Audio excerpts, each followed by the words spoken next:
Ya se puede visualizar, doctora.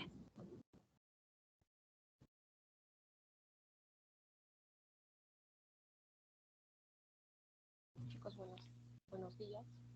Soy la doctora María Escaño Paredes, cardióloga del Hospital Ramiro Prealé.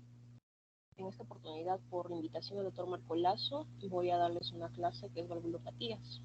Vamos a tocar las 4 válvulas cardíacas. Voy a tocar, como dice el término, patologías, porque anatomía se supone que ustedes ya han llevado, no vamos a ahondar en ese tema.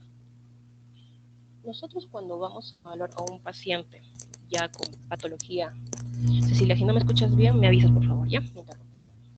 Cuando nosotros vamos a evaluar a un paciente con valvulopatía, ya sea por un hallazgo incidental o por una exploración en sí, por los síntomas que tiene el paciente, vamos a abordar clínica y exámenes complementarios. Todo tiene que iniciarse de la clínica.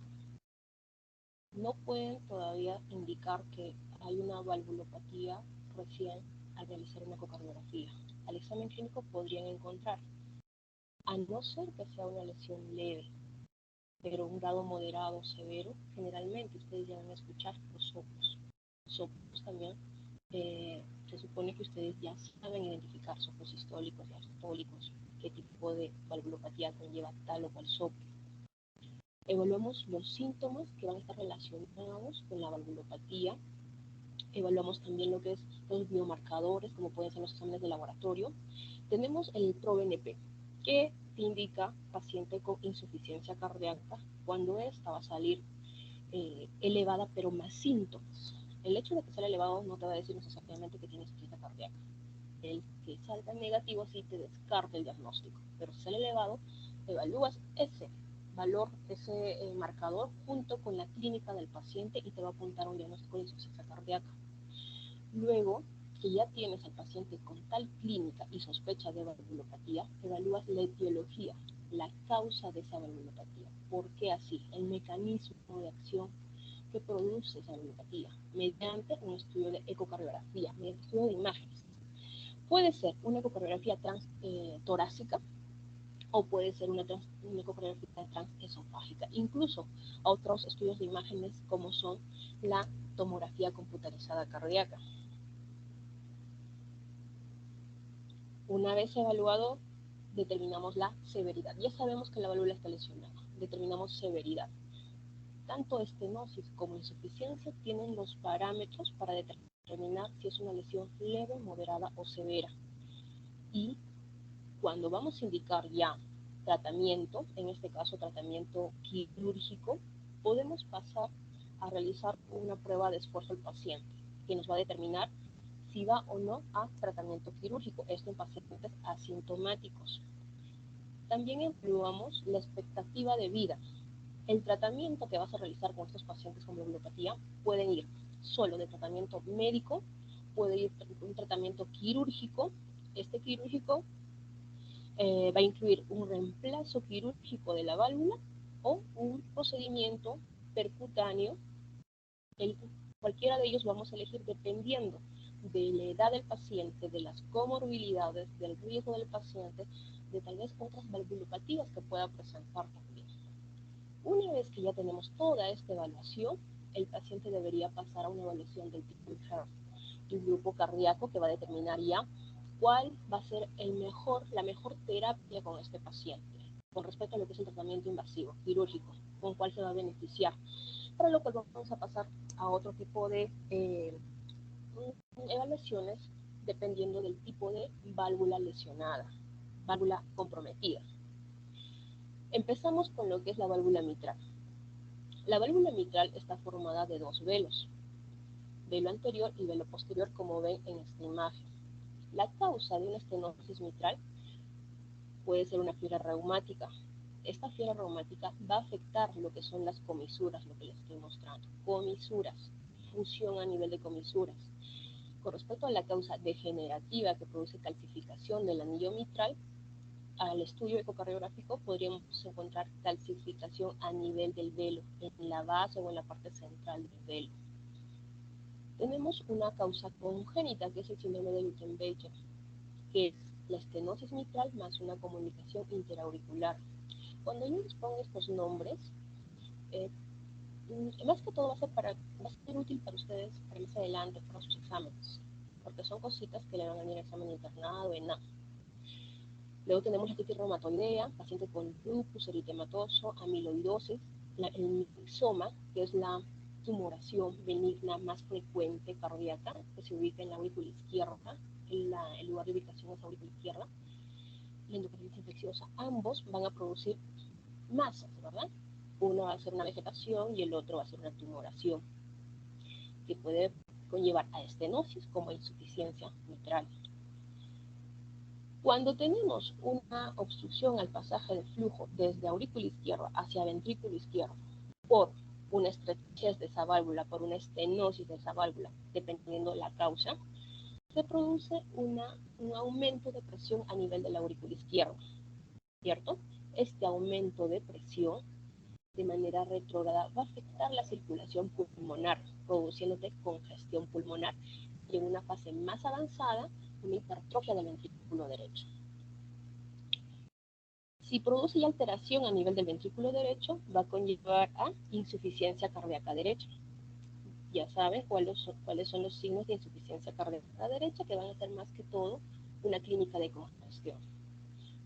Así como produce congestión pulmonar, este aumento de presión de aurícula izquierda dilata esta cavidad. Si la dilata, produce un remanso, una éstasis sanguínea, conllevando la formación de trombos y por ende embolización.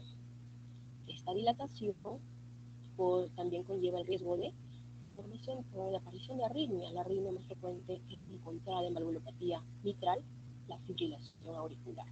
Como no pasa flujo adecuado desde aurícula hacia ventrículo, no hay un adecuado llenado ventricular izquierdo, produciéndose así síntomas de bajo gasto cardíaco. La clínica del paciente con estenosis mitral, cuando es de origen reumático, se va a presentar generalmente entre la tercera y cuarta década de vida. Cuando es degenerativa ya puede llegar a la sexta década de vida. Los síntomas se van a presentar en esa etapa, ¿no? Vamos a tener disnea, que va a ser progresiva, llegando a aparecer la ortopnia y la disnea paroxística nocturna. Hemoptisis. Por el aumento de presión a nivel de la aurícula izquierda, de manera retrógrada, puede aumentar la presión a nivel de los capilares pulmonares y estos romperse, produciendo hemoptisis. Las palpitaciones. Ya cuando la aurícula izquierda está dilatada, decimos que está dilatada cuando el diámetro es mayor de 40 milímetros. Si está dilatada, conlleva la aparición de fibrilación auricular y el paciente lo puede manifestar mediante palpitaciones. Si hay fibrilación o dilatación de la aurícula, conlleva la formación de trombos y embolización, ¿verdad? También puede manifestarse como un edema agudo de pulmón, un paciente con una disnea súbita y se puede sumar la hemoptisis también. Los síntomas de bajo gasto cardíaco, como ya les indiqué anteriormente, de insuficiencia cardíaca derecha y el signo de Orner. ¿Qué es el signo de Orner? Como esa aurícula izquierda está dilatada, puede comprimir el nervio laringio recurrente, produciendo disfonía, y eso se llama el signo de Orner.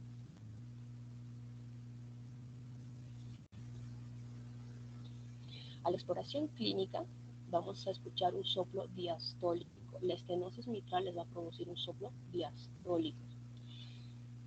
Como esa válvula se está estenosando, al inicio de la fase diastólica vamos a escuchar una apertura, como un chasquido de apertura. Eso va a ser característico de una estenosis mitral, pero ya moderada a severa. Saben ya dónde quedan los focos auscultatorios, ¿verdad? Entonces, en una estenosis mitral vamos a auscultar el quinto espacio intercostal, línea medio clavicular. Ahí vamos a encontrar el soplo. Podríamos encontrar en un paciente con estenosis mitral moderada a severa un soplo llamado de Graham-Field, que es un soplo producido por una insuficiencia pulmonar. Y a esto cuando se ha visto afecta la arteria pulmonar, la cavidad derecha, produciendo hipertensión pulmonar severa. Los cambios o los estudios complementarios que vamos a hacer en un paciente con valvulopatía, en todos en general, va a ser un estudio de electrocardiograma de base, vamos a realizar una radiografía de tórax, una ecocardiografía que sí, no debe faltar, que te va a dar el diagnóstico definitivo y te va a ayudar mucho a determinar la causa de la valvulopatía. En una estenosis mitral, en el electrocardiograma, pueden encontrar crecimiento de aurícula izquierda, crecimiento de aurícula derecha y alteración o dilatación o sobrecarga también del ventrículo derecho. Pero no van a encontrar alteración del ventrículo izquierdo cuando hable o cuando yo estoy tratando una estenosis mitral sola, propia, sin otro tipo de valvulopatía que está afectando. Pueden ver en este electrocardiograma que hay crecimiento o hipertrofia de ventrículo derecho por la relación R sobre S mayor a 1 en B1, ¿verdad? Esto nos indica hipertrofia del ventrículo derecho. También ven una onda T negativa, asimétrica B2, B3, B4. Esta onda T negativa asimétrica que te indica sobrecarga. Si está ubicado en B1, B3, a B3 o hasta B4 nos indica alteración del ventrículo derecho. Por ende, acá hay sobrecarga del ventrículo derecho. El ventrículo izquierdo no se ve afectación, no se ve sobrecarga, no hay hipertrofia. ¿Por qué? Porque este electro básicamente de un paciente con estenosis mitral sin otra patología valvular. En la radiografía de tórax vamos a encontrar crecimiento principalmente de cavidad derecha, del ventrículo derecho, dilatación de la aurícula izquierda, y esta dilatación de la aurícula izquierda incluso nos puede llegar a producir un desplazamiento de la carina. Estas son imágenes de ecocardiografía. Aquí vemos la imagen en 4 cámaras, aurículas y ventrículos. Aurícula izquierda, ventrículo izquierdo, y esta es la válvula mitral. El flujo que va hacia el ventrículo izquierdo, si hay este flujo regurgitante, nos indica que es estenosis mitral. Aquí pueden ver un corte para estar más largo, donde se ve una aurícula izquierda dilatada con una válvula mitral calcificada. Esta aurícula izquierda dilatada puede conllevar a la formación de lo que mayormente tememos, ¿no? A la formación de un trombo. Y el riesgo es que este trombo embolice. El tratamiento de un paciente con estenosis mitral va a depender de la severidad también. La severidad, como les decía, vamos a determinar mediante ecocardiografía. Si es, o qué evaluamos, área y evaluamos gradiente de la válvula en una ecocardiografía. Si el gradiente es menor a 5 milímetros de mercurio y el área es mayor a 1.5, hablamos de un grado leve. Moderado, si este gradiente está entre 5 a 10 y el área entre 1 a 1.5. Y es severo si el gradiente es mayor a 10 milímetros de mercurio y el área es menor de 1 centímetro cuadrado. Sin embargo, ya podemos hablar de un tratamiento quirúrgico con un área valvular mitral menor o igual a 1.5 centímetros. Evaluamos. Si el paciente está con una estenosis mitral con esta área menor a 1.5, evaluamos si tiene síntomas. Si este paciente ya tiene síntomas y tiene contraindicación para una comisurotomía, entonces debe ir para un reemplazo quirúrgico, para una cirugía de reemplazo quirúrgico. Pero si no hay contraindicación, lo ideal es que pueda ir para una comisurotomía. Si este paciente ya tiene síntomas, debe ir para reemplazo. Puede ser, si hay contraindicación de las características de la anatomía, de las comorbilidades que pueda tener el paciente, decidimos la cirugía pecho abierto o la comisurotomía. Si el paciente no tiene síntomas, le hacemos un test de esfuerzo para evaluar la capacidad funcional del paciente y no tiene molestias, simplemente debe ir a seguimiento. Realizamos la comisurotomía, que es un tratamiento percutáneo. Ingresamos con un catéter hacia la zona estrecha, que es a nivel de la válvula mitral, ¿cierto? Ahí la parte distal se va a insuflamos, produciendo dilatación, distensión de esa válvula que se ha estado estrechando. El procedimiento es menos complicado que una cirugía de pecho abierto, ¿cierto? Pero también hay el riesgo de que con el tiempo esta válvula que haya estado estenosándose vuelva a reestenosarse, ¿no? En cambio, la cirugía a pecho abierto si es ya con reemplazo quirúrgico de la válvula. Puede ser una válvula mecánica o una válvula biológica. La biológica no te va a, el promedio de duración, digamos, puede ser 15 años, 10, 15 años, en algunos casos incluso hasta 20 años. La ventaja es que no va a utilizar anticoagulantes. La mecánica, sí, es de por vida, pero hay que usar anticoagulantes de por vida, medicación de por vida. Hay que elegir de acuerdo al tipo de paciente cuál tratamiento iría mejor.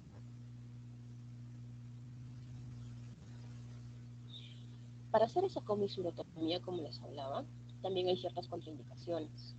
Si el paciente tiene un área valvular mitral mayor a 1.5, es decir, que está en grado leve, no debería realizar procedimientos, solamente controles y tratamiento médico.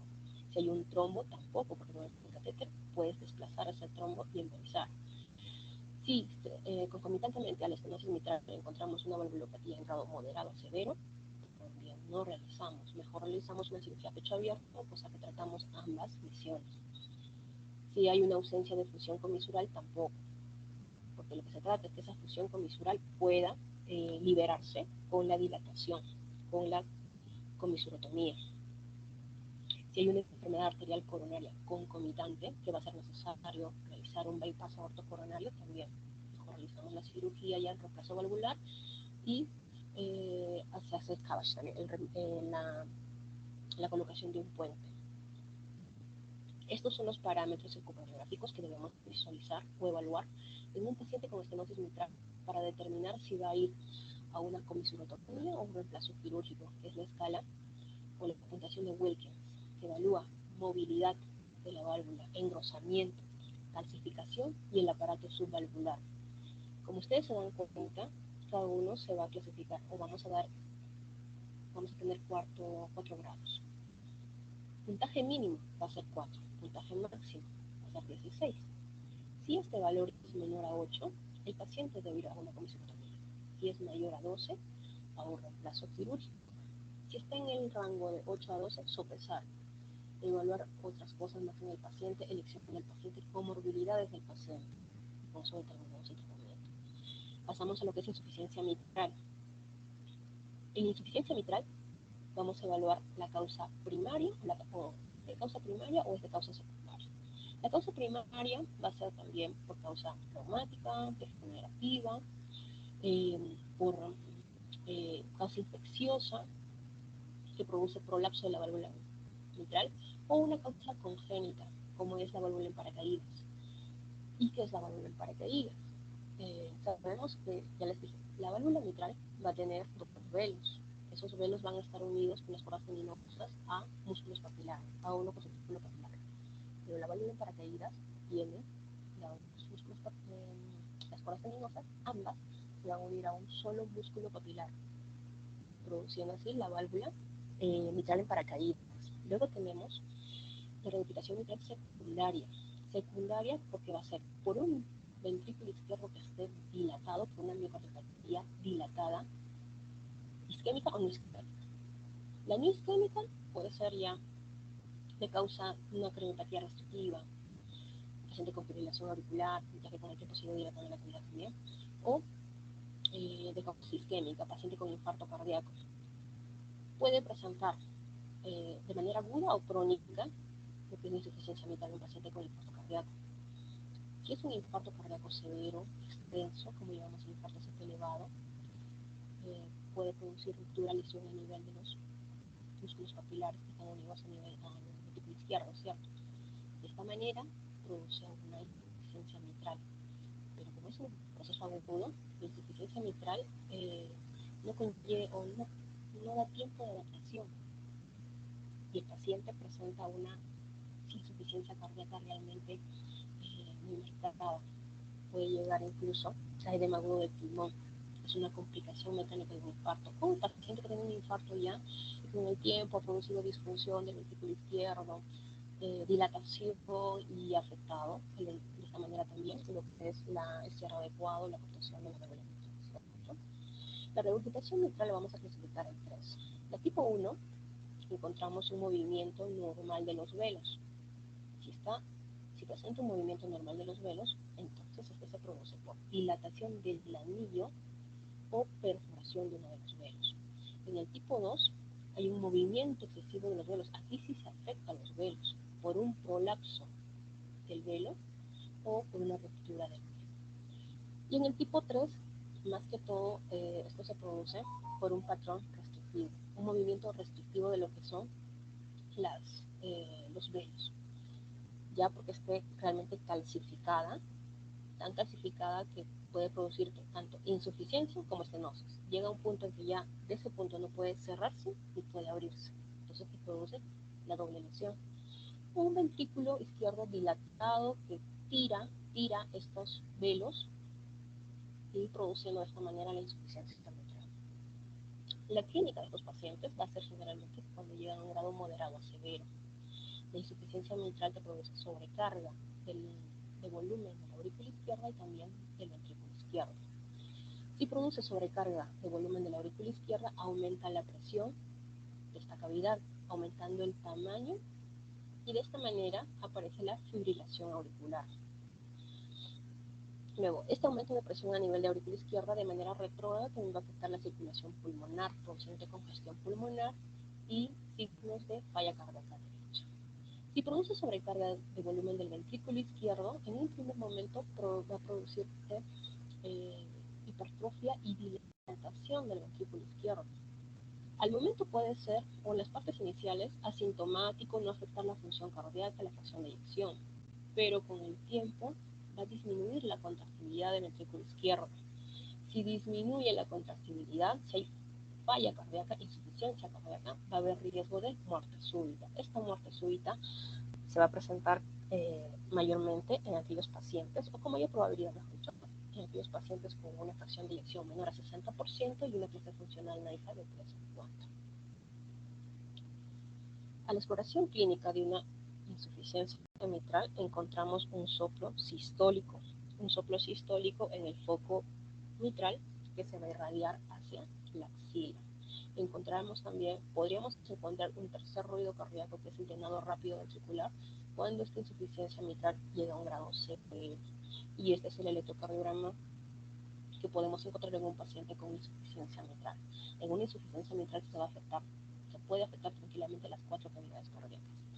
Aquí podemos ver que hay hipertrofia del ventrículo derecho y también hay hipertrofia de ventrículo izquierdo. No tanto se ve afectación de lo que es la aurícula o crecimiento de aurícula izquierda, un poco sí de crecimiento de aurícula derecha impresionaría que llega al punto corte. No vamos a ahondar en esa lectura, se supone que ustedes saben hacer lectura del electrocardiograma y ver alteración estructural en el electrocardiograma. En la radiografía de tórax de una insuficiencia mitral, vamos a ver, aparte que se puede encontrar crecimiento de cavidades derechas, aquí sí encontramos lo que es dilatación, crecimiento del ventrículo izquierdo. Pueden ver que la punta ventricular está un poco más desplazada. Y estas son las vistas ecocardiográficas de un paciente con insuficiencia mitral. En el caso de estenosis mitral mirábamos que este flujo regurgitante iba hacia el ventrículo izquierdo, ¿cierto? Ahora va hacia la aurícula izquierda. Dependiendo de este flujo, de qué tanto extiende la cavidad, vamos a catalogar en grado leve o grado severo. Incluso podemos encontrar en algunos pacientes un flujo excéntrico, pero si este llega a la parte posterior de la aurícula izquierda, llega a la parte posterior, por más que sea un flujo como aquí delgado, ya indica que hay severidad. El manejo de estos pacientes con insuficiencia mitral siempre evaluan los síntomas, ¿no? Si el paciente ya tiene síntomas, evaluamos si va para una cirugía a pecho abierto o vamos a un reparo, como llamamos borde a borde, pero por vía transcatéter. Dependiendo del riesgo que tiene o no el paciente para la cirugía, elegimos uno de los dos procedimientos. Si este paciente no tiene síntomas, nos podemos evaluar la función cardíaca y la dilatación del ventrículo izquierdo al final de la sístole. Si esta fracción de eyección es menor de 60% y está dilatado en más de 40 milímetros, debería ir a una cirugía, debería ir a un reemplazo quirúrgico de este paciente. Si Si no cumple esos criterios, eh, podemos ir a un seguimiento con el paciente, un control posterior, y de acuerdo a la sintomatología y la evolución de la patología, determinar en qué momento podría ir a una terapia de reemplazo. No todo paciente con valvulopatía va a ir a una cirugía, no siempre. Eh, Muchos pacientes pueden pasar de un grado leve a un grado moderado y quedarse ahí en un grado moderado sin mucha sintomatología y no evolucionar. Y un pequeño porcentaje sí va a evolucionar a un grado severo en los cuales vamos a necesitar una cirugía, ¿no? Un reemplazo quirúrgico. Pasamos a lo que es la válvula aorta. La válvula aorta está formada por tres velos: coronariano izquierdo, coronariano derecho y el no coronariano. Tenemos patologías congénitas que van a conllevar estenosis aórtica. Cuando no cumple o no presenta esos tres velos, síndromes aórticas que presentan que sean bicúspides, unicúspides o pueden ser tricúspides, pero displásicas.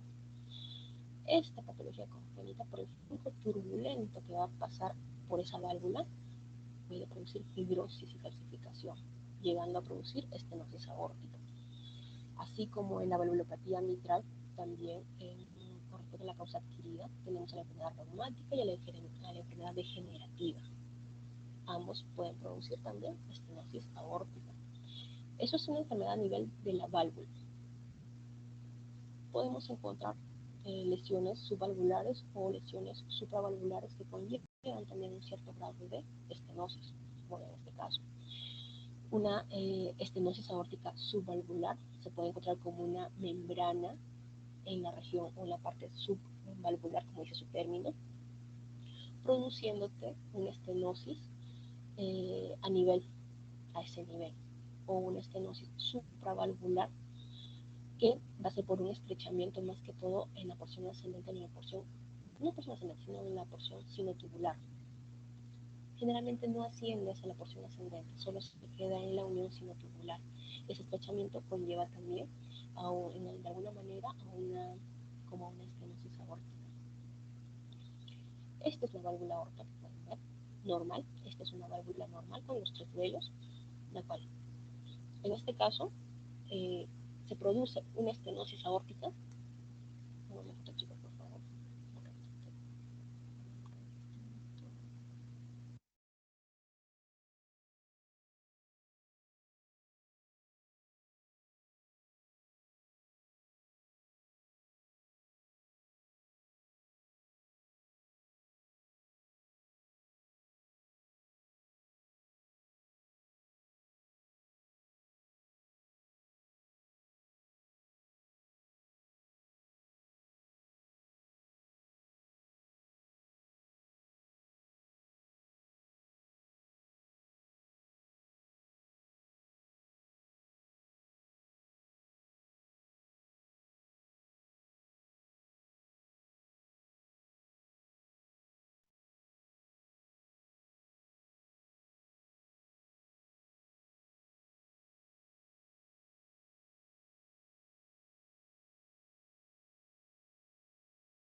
Doctora, disculpe, no le logramos escuchar.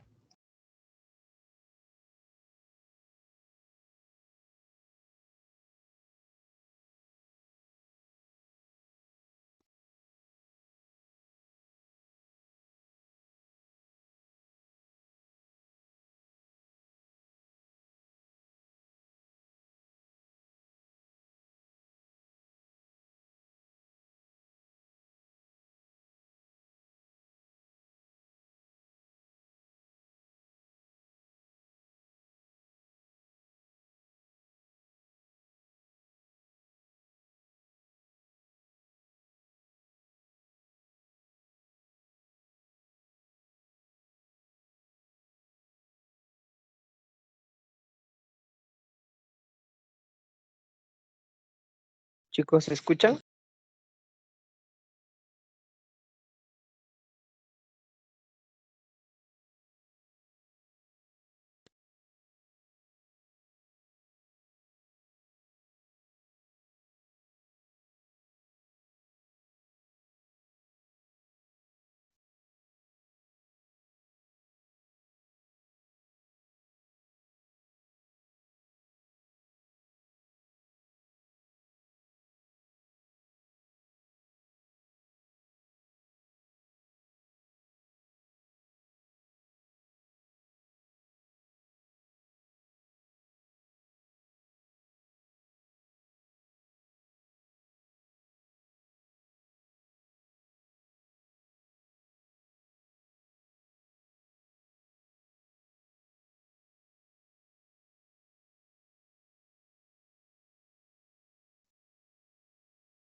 chicos, pensé que estaban conectados con...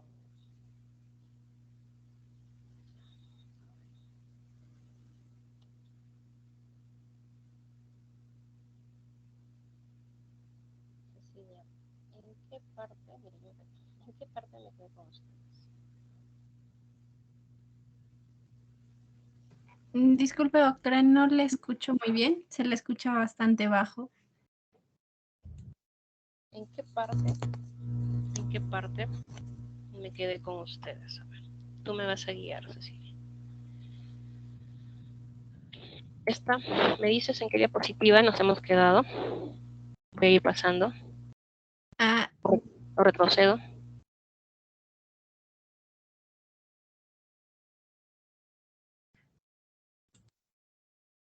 en la anterior me parece, doctora. Después de eso. Hablamos, esta sí, ¿las llegué a explicar?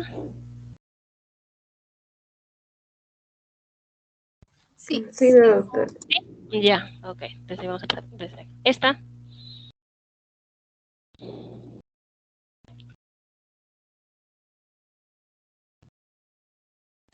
Sí, doctora. Ya, soplo. EKG me imagino, desde ahí de exploración más o menos, ¿no? Ya, chicos. Pensé que estábamos conectados de verdad. He visto que había salido. Ya. Si no escuchan bien, Ceci, me avisas, por favor. Entonces, ¿de qué nos hemos quedado? Insuficiencia mitral. Ya. La insuficiencia mitral, en la exploración clínica lo que vamos a encontrar principalmente es un soplo sistólico. Soplo sistólico, que ya sabe en cuál es el foco de válvula mitral, ¿verdad? Para evaluar válvula mitral. Este soplo se va a irradiar hacia la axila. Es una característica. Soplo irradiador hacia la axila va a ser de insuficiencia mitral. Podemos encontrar también un tercer ruido cardíaco, como les había dicho. Esto ya cuando es una lesión severa, que es producido por el llenado rápido ventricular, incluso un desdoblamiento del segundo ruido cardíaco, cuando también estemos hablando ya de una insuficiencia mitral severa. El electrocardiograma de la insuficiencia mitral vamos a encontrar alteración de las 4 cavidades. En la estenosis mitral era de aurícula izquierda y las 2 cavidades derechas, ¿verdad? Aurícula y ventrículo derecho. En cambio, en la insuficiencia mitral podemos encontrar alteración de las 4 cavidades. Aquí vemos hipertrofia del ventrículo derecho, pero también vemos hipertrofia del ventrículo izquierdo. Cumple con los criterios que ya habrán visto, School of Lyon, índice de Cornell, cumple con esos criterios que nos indica hipertrofia ventricular izquierda y también hipertrofia ventricular derecha. La radiografía del paciente con insuficiencia mitral encontramos, así como podemos encontrar dilatación de las cavidades derechas, también encontramos, en este caso sí, dilatación del ventrículo izquierdo. Pueden ver la punta ventricular izquierda que está un poco más desplazada. Estas son imágenes ecocardiográficas. Esta es la que sí les mostré con también estenosis mitral, la de 4 cámaras. En estenosis mitral el flujo iba hacia el ventrículo izquierdo. En cambio, en el estenosis va hacia el ventrículo izquierdo, en la insuficiencia va hacia la aurícula izquierda. Dependiendo de qué tamaño es este flujo, qué tanto abarca el flujo, podríamos hablar de severidad. Pero hay otros criterios ecocardiográficos que evaluamos para determinar esa severidad. Vena contracta, el área regurgitante, el ERO, todo eso hallado mediante ecocardiografía. No siempre cuando ven un flujo así muy llamativo va a decir que en este grado, en esta situación, solamente va a ser severo. En este ejemplo que ven acá, también pueden ver un flujo delgado que llega hacia la pared posterior de la aurícula izquierda. Si llega hacia la pared posterior de la aurícula izquierda, ya es suficiente para decir o sugerir severo, que es un flujo severo, aunque vean aquí un flujo muy delgadito. Pero si llega a la pared posterior, y es altamente sospechoso de una insuficiencia mitral severa. ¿Qué pacientes van a ir a un reemplazo quirúrgico de la válvula? Para determinar eso, evaluamos los síntomas del paciente.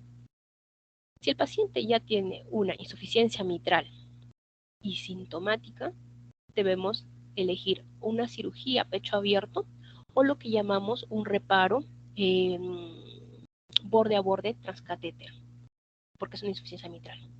Dependiendo de la labilidad del paciente, de la edad del paciente, de la elección también, de qué tanto se va a mejorar con tal o cual procedimiento, elegimos el TIR o la cirugía pecho abierto.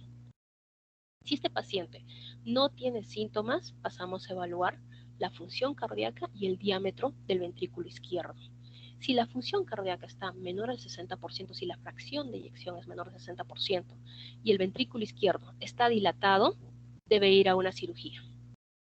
Pero si no cumple estos criterios, hacemos seguimiento, controles posteriores al paciente para ver en qué momento, tal vez, pueda necesitar ya la indicación de una cirugía. Pasamos a lo que es la estenosis aórtica. La válvula aorta va a estar formada por 3 velos, coronariano izquierdo, derecho y el no coronariano. Son 3. La causa de una estenosis aórtica, la etiología de una estenosis aórtica puede ser congénita o puede ser adquirida. En la causa congénita no vamos a encontrar esos 3 velos. Vamos a encontrar, podemos encontrar un solo velo, siendo una válvula unicúspide, 2 velos bicúspide o incluso con los 3 velos, pero displásicos, que pueden conllevar a una estenosis aórtica. Ese flujo turbulento que va a pasar a nivel de estas válvulas, con 1, 2 o 3 velos, va a producir fibrosis y calcificación, conllevando a la aparición de estenosis aórtica. Cuando hablamos de una causa adquirida, tenemos la causa reumática y la causa degenerativa. Dependiendo de la edad, vamos a hablar también. Un paciente de 35, 40 años que encontremos una estenosis aórtica, es lo más probable que sea o congénita o sea reumática. Pero si es un paciente anciano que recién la sintomatología la tiene ya a una edad de 70, 80 años, más probable que sea degenerativa. Aquí se afecta principalmente la válvula, pero puede afectarse también por encima o por debajo de la válvula, conllevando a una estenosis aórtica subvalvular cuando hay una zona debajo de la válvula que produce una estrechez limitando el flujo sanguíneo. De esta manera se produce o características similares a una estenosis aórtica. Cuando esta obstrucción se produce en la parte superior de la válvula, hablamos de una estenosis supravalvular. Más que todo va a ser por un estrechamiento a nivel de la unión sinotubular, y es una patología también congénita que se puede producir, estrechamiento a nivel de la unión sinotubular. No va a afectar la porción ascendente generalmente, solo la unión sinotubular, conllevando el flujo muy similar a una estenosis aórtica, ¿no? Lo que ven acá es la válvula aorta normal, y aquí vemos cómo evoluciona una estenosis aórtica de causa degenerativa. La degenerativa va a afectar los velos, la parte central, mientras que la reumática afecta esta zona, las comisuras, las une. Esta es degenerativa. Para nosotros hablar de una estenosis aórtica severa, tenemos en cuenta área, gradiente y velocidad. Si es una área menor a 1, un gradiente mayor a 40 y una velocidad mayor a 4 metros por segundo, decimos que la lesión es severa. Y pueden ver acá el flujo. Cuando la válvula tiene una apertura adecuada, no hay un flujo importante. Esto es lo que simula el flujo que encontramos en una ecocardiografía, al realizar una ecocardiografía. Conforme esa válvula se va alterando, se va estrechando, ese flujo va incrementando, llegando a nosotros observar en la ecocardiografía este tipo de flujo. Este tipo de flujo que conlleva, como pueden ver, una velocidad mayor de 4 metros por segundo. A esto se tiene que sumar también el gradiente, mayor a 40, y el área valvular menor a 1 centímetro cuadrado. La fisiopatología de estos pacientes con estenosis mitral se va a producir por esa obstrucción del pasaje de flujo desde el ventrículo izquierdo hacia la aorta. Esta obstrucción conlleva elevación de las presiones intraventriculares. Este aumento de presión produce hipertrofia. Esta hipertrofia al inicio va a aumentar incluso el gasto cardíaco, la contractibilidad cardíaca, pero con el pasar del tiempo va a claudicar ese ventrículo izquierdo, conllevándote a bajo gasto cardíaco. Este aumento de presión intraventricular puede afectar de manera retrógrada la válvula mitral, y con eso afectar también la aurícula izquierda, produciendo aumento de la presión de la aurícula izquierda. Si produce aumento de la presión auricular izquierda, produce dilatación, ¿cierto? Y podría conllevar a la aparición de fibrilación auricular. Entonces, la valvulopatía aórtica también podría conllevar también a la aparición de fibrilación auricular. Pero principalmente hemos visto que la valvulopatía mitral es la que más se relaciona. La clínica del paciente con estenosis aórtica. Tener en cuenta estos tres síntomas principales. El más comúnmente encontrado, la angina, que es entre el 50 y 70% de los pacientes. ¿Y por qué pongo hincapié en angina, en síncope o disnea? Porque nos puede dar una idea del pronóstico de vida del paciente. Si tiene estenosis aórtica severa con angina, el pronóstico de vida promedio va a ser 5 años, promedio. Si ya presenta síncope, de 2 a 3 años. Si presenta disnea, 1 a 2 años. Hay que tener en cuenta esto para saber en qué momento ya ese paciente tiene que ir a una cirugía o un reemplazo quirúrgico de la válvula aorta. Al examen clínico de la estenosis aórtica encontramos un pulso parvus et tardus, una presión arterial normal o baja. El soplo de la estenosis aórtica va a ser un soplo sistólico, un soplo sistólico que puede tener un clic de apertura, así como la estenosis mitral. Este soplo sistólico va a ser áspero y de baja frecuencia en el foco aórtico, que es el segundo espacio intercostal borde external derecho, ¿verdad? Si el ventrículo izquierdo está dilatado, podemos encontrar ya el tercer ruido cardíaco. Y si la estenosis aórtica es severa y se suma no solo la dilatación, ya hipertrofia, sino hipertrofia ventricular izquierda, encontramos el cuarto ruido cardíaco. En los exámenes complementarios tenemos el electrocardiograma que nos muestra hipertrofia ventricular izquierda, que esto ya también pueden aplicar su Scologlayon y sale. Sobrecarga del ventrículo izquierdo, ondas T negativas asimétricas de B4 a B6, alteración del ventrículo izquierdo. Si fuera de B1 a B3, ventrículo derecho, ¿verdad? Aquí vemos de B4 a B6, ondas T negativas asimétricas que indican sobrecarga. En el estudio ecocardiográfico podemos ver calcificación a nivel de los velos, calcificación o fusión de las comisuras, que son una de las causas más frecuentes.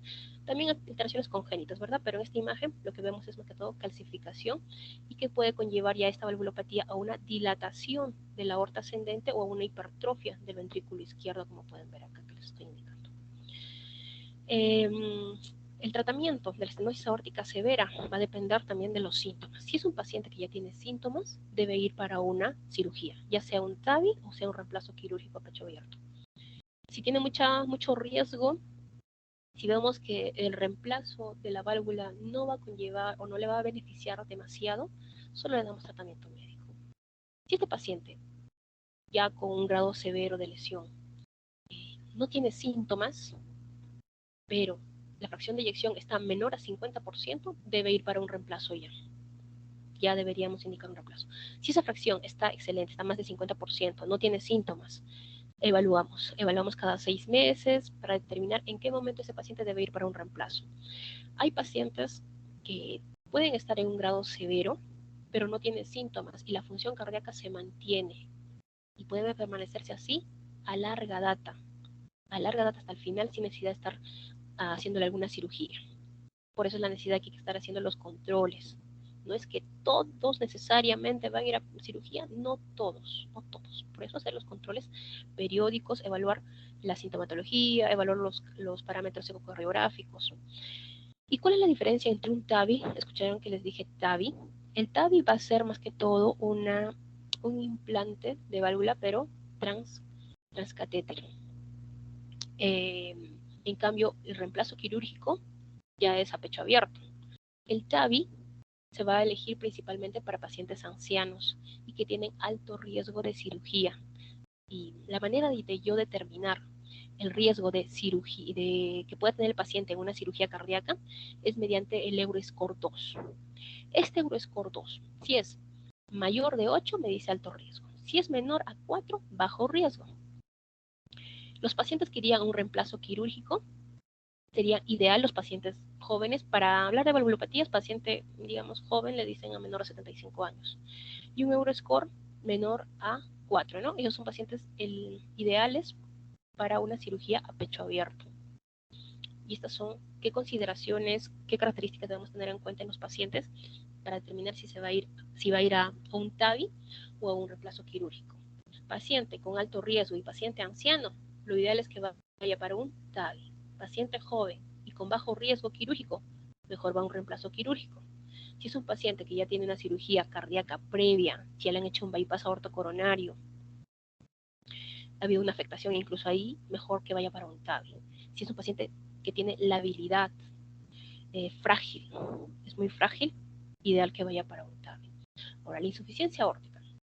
La etiología de la insuficiencia aórtica va a ser también muy similar a lo que es la estenosis aórtica. Tenemos las causas congénitas, así como una válvula bicúspide, unicúspide, te puede producir una estenosis aórtica, también te puede producir una insuficiencia aórtica. Tenemos entre las causas adquiridas la fiebre reumática, la calcificación, la causa degenerativa, la endocarditis infecciosa, también la afectación a nivel del anillo aórtico te conlleva una insuficiencia aórtica.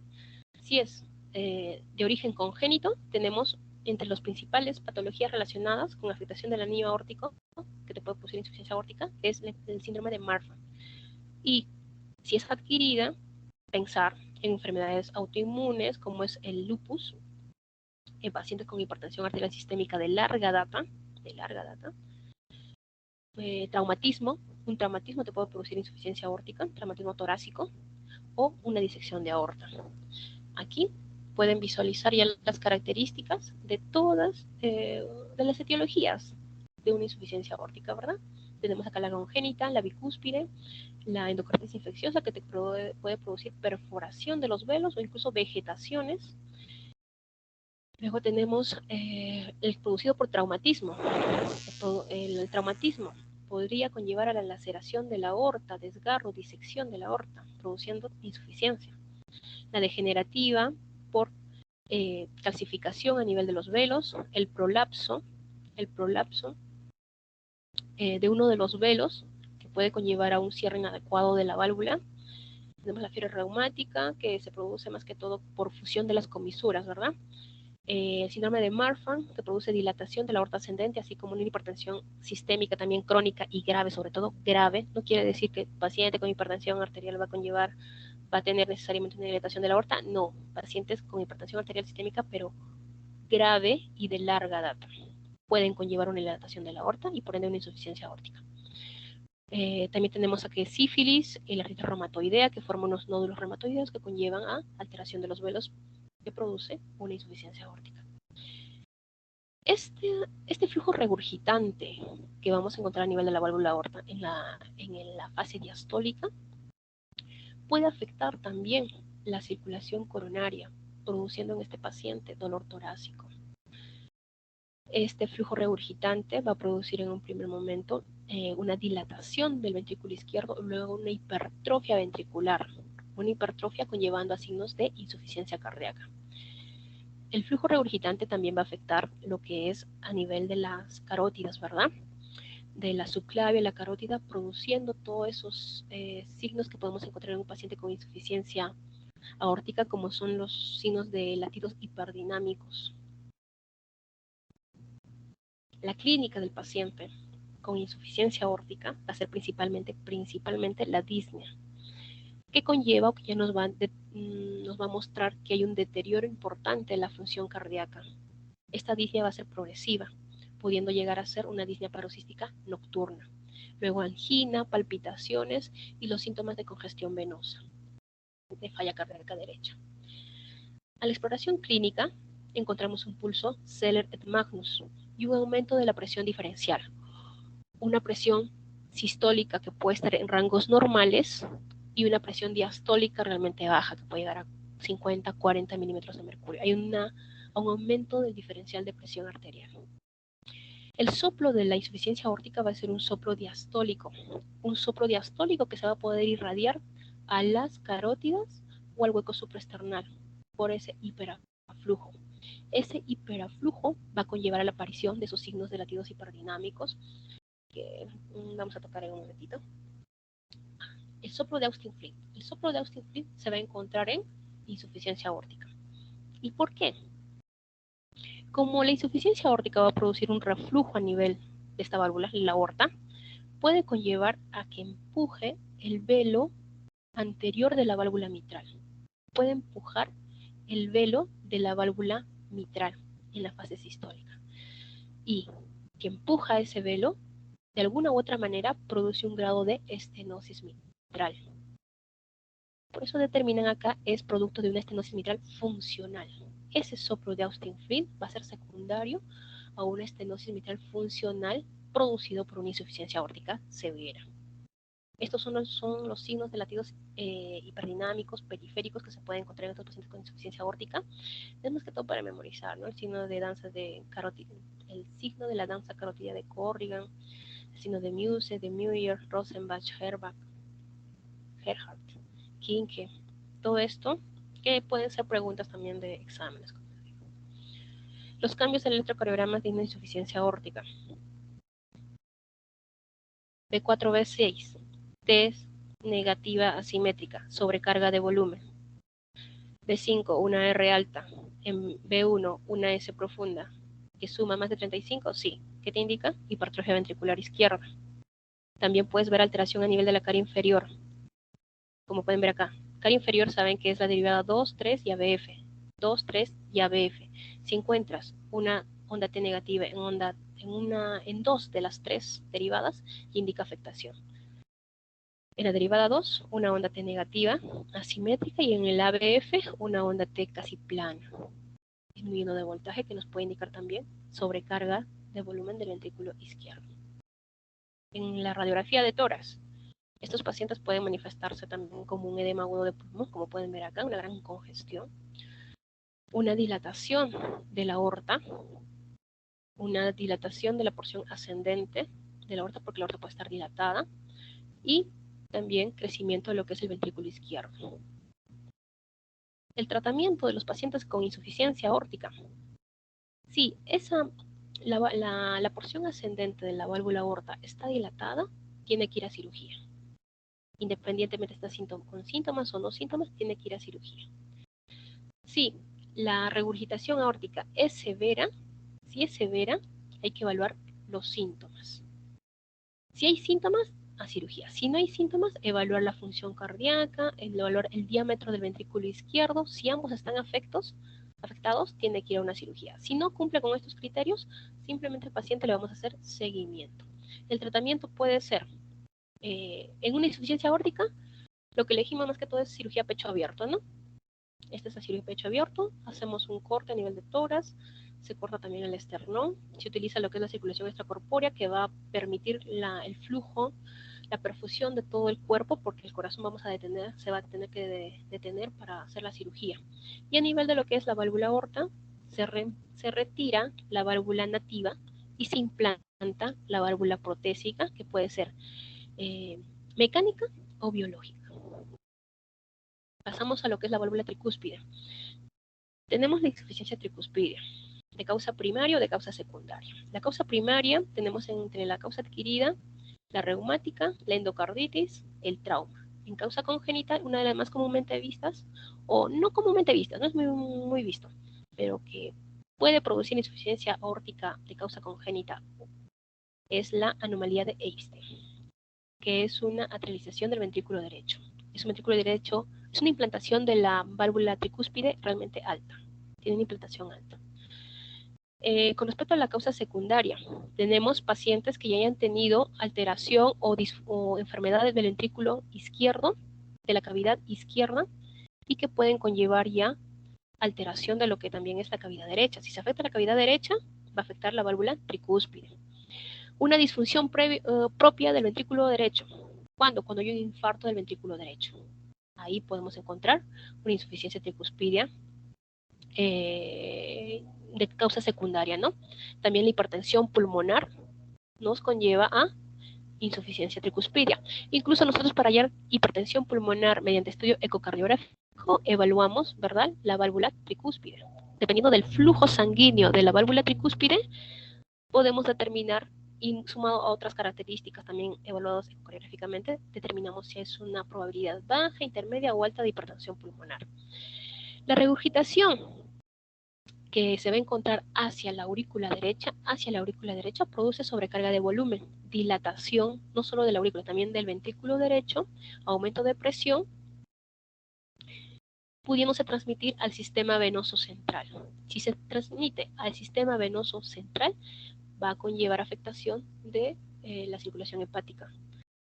Podemos encontrar un latido sistólico venoso y hepático. El paciente puede conllevar o puede manifestarse con signos de falla cardíaca derecha, ¿verdad? Porque es principalmente la afectación de las cavidades derechas. Puede tener hipertensión venosa sistémica y congestión hepática crónica.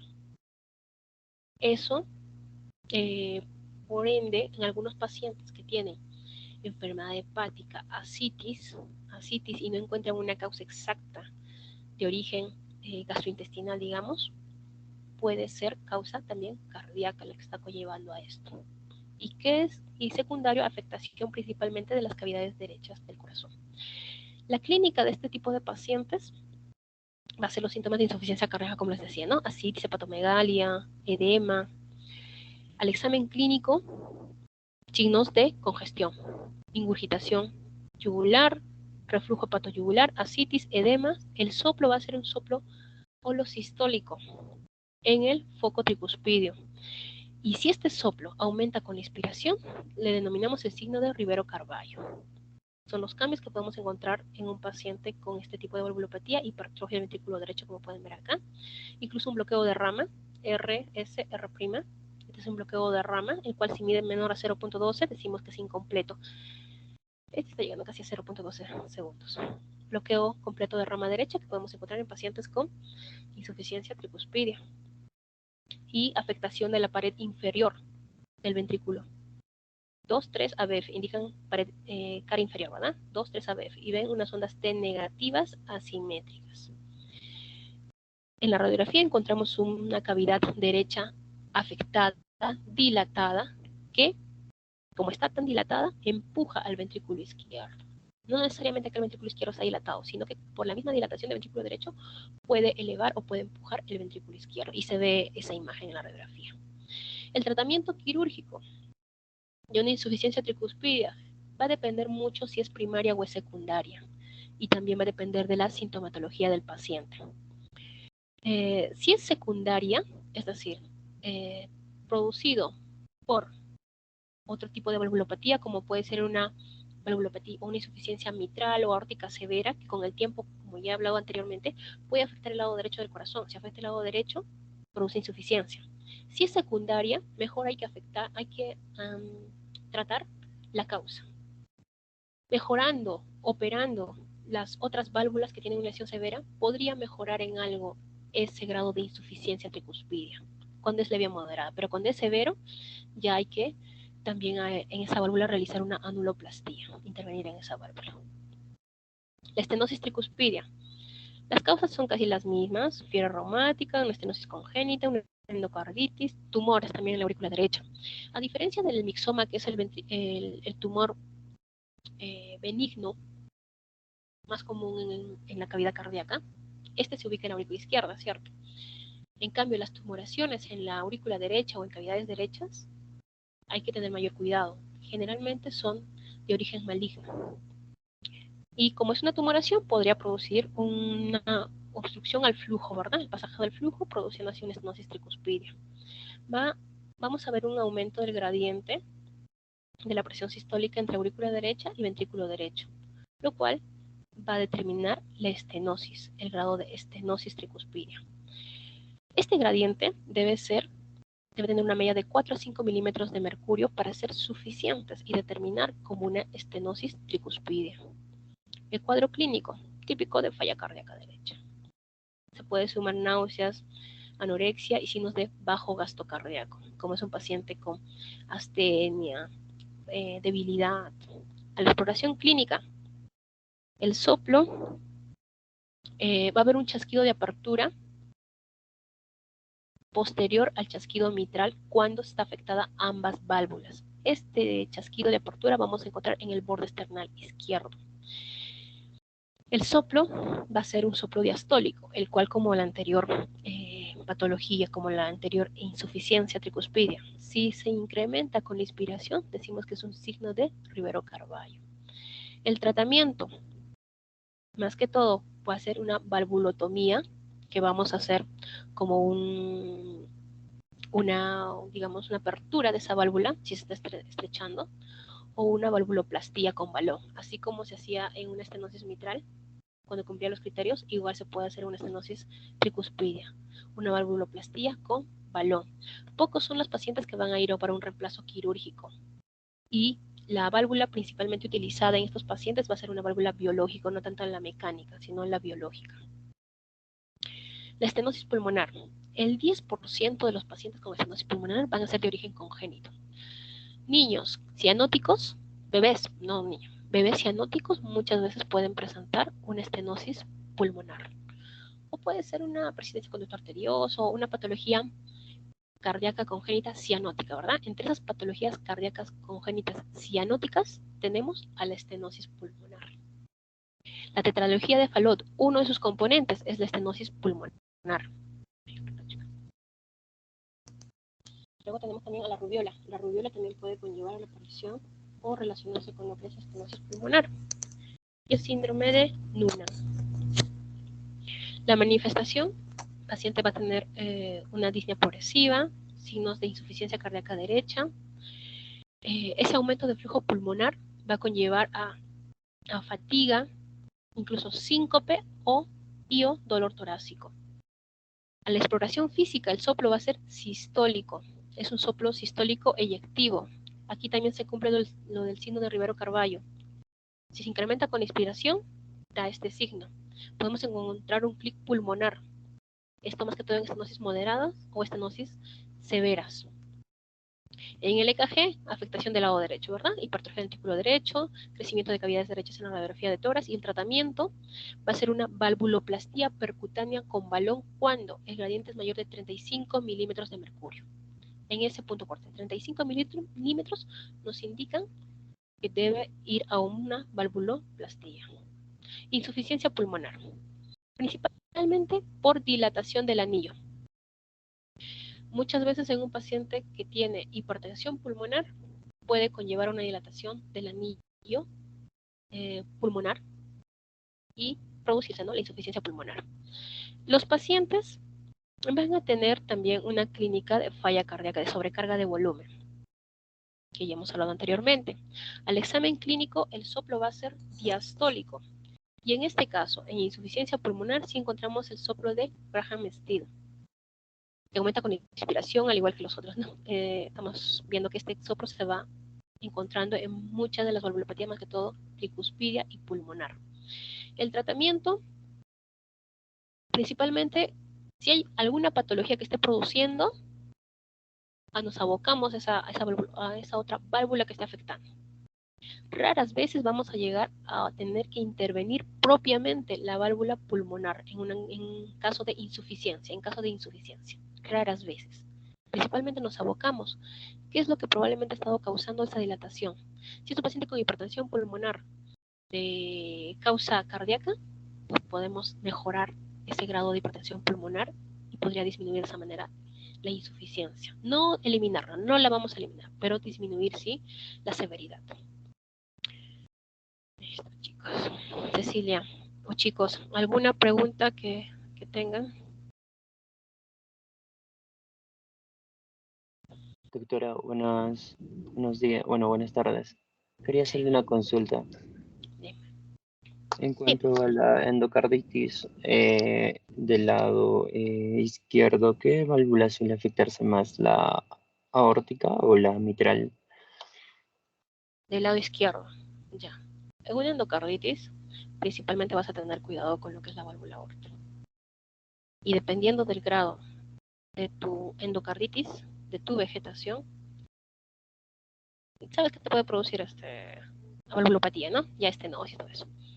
Pero una endocarditis también hay que tener en cuenta el tamaño para que tú solamente vas a iniciar o antibióticos o vas a hacer una cirugía.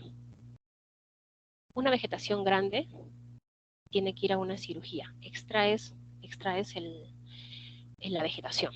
Si ya afectó lastimosamente la válvula, porque la vegetación es un proceso infeccioso que puede ascender a otras partes y afectar la válvula. Si lastimosamente afectó la válvula, haces un reemplazo valvular. Pero si no afectó, puedes simplemente extraer la masa, extraer la vegetación y continuar con tu tratamiento antibiótico.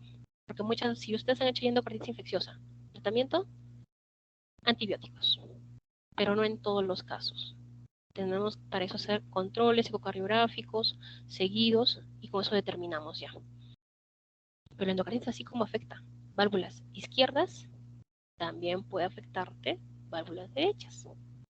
Válvula tricúspide también se relaciona. ¿Y en quién más? En pacientes que utilizan drogas. Si encuentras una endocarditis en el lado derecho, puedes sospechar, ¿no? Puedes sospechar que el paciente tal vez está utilizando algunas drogas, viendo venosis, está afectando ahí. Otra pregunta, chicos.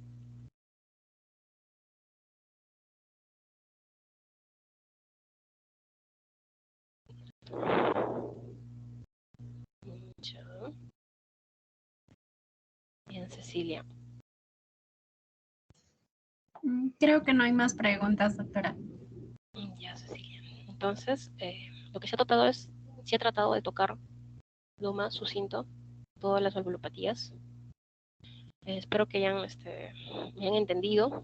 He tratado de ser lo más explícita para que me puedan de verdad entender por qué cada cosa. No solamente esto y por esto y memorizarse, no, pero por qué se produce cada una, dilatación, hipertrofia, RIM, por qué. Y eso es lo importante. Si no aprenden eso, pues se van a olvidar mañana pasado.